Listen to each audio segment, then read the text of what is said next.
Park যাবেন, ওই রাতে আমরা সবাই বসা, আমিও বসা, জলছবিতে বসছেন, আমরা সবাই বসা। আমি এটাকে একটু র্যাপিড করতে পারি, আপনি যদি কিছু মনে করেন তাহলে আমি এটা রিপিট দেখি।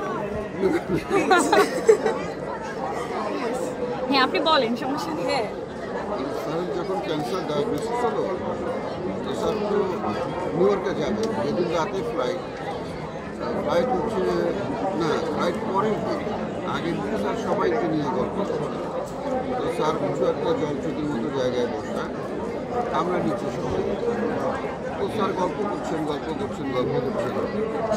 অনেক রাত গভীর হয়ে গেছে। তো রাত দেখতে একটু সময় দিতে পারে।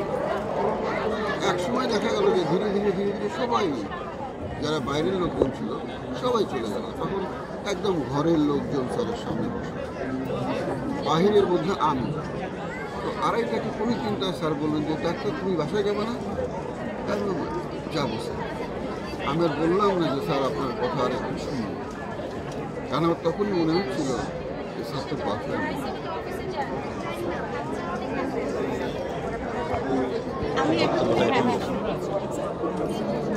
আমরা শুনছিলাম ডক্টর মিজাজ স্যারের মুখ থেকে হুমায়ুন স্যারকে নিয়ে কিছু চমৎকার স্মৃতিচার।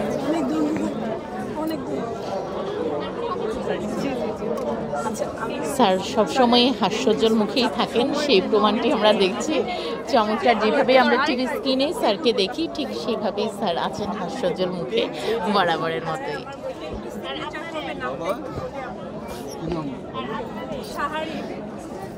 পাঠকরা উপচে পড়া ভিড়, স্যারের বই সকলে নিচ্ছেন এবং স্যার চমৎকারভাবেই সবাইকে সেই বইতে অটোগ্রাফ লিখে দিচ্ছেন এবং বরাবর মতো সেই সহজ সরল হাসিটি মুখে আজ আমরা দেখতে পাচ্ছি।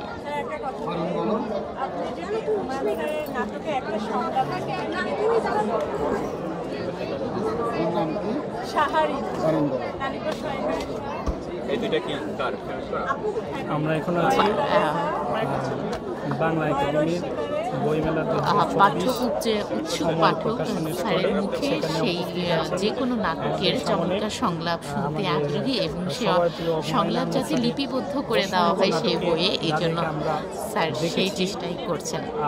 তার সেই সহজ সরল 28/02/2024 পরিচিত এবং সবার প্রিয় একটা মুখ, উনি হচ্ছেন আমাদের ডাক্তার এজাজ স্যার, যাকে আমরা হুমায়ুন আহমেদ স্যারের অসংখ্য নাটকে আমরা দেখেছি।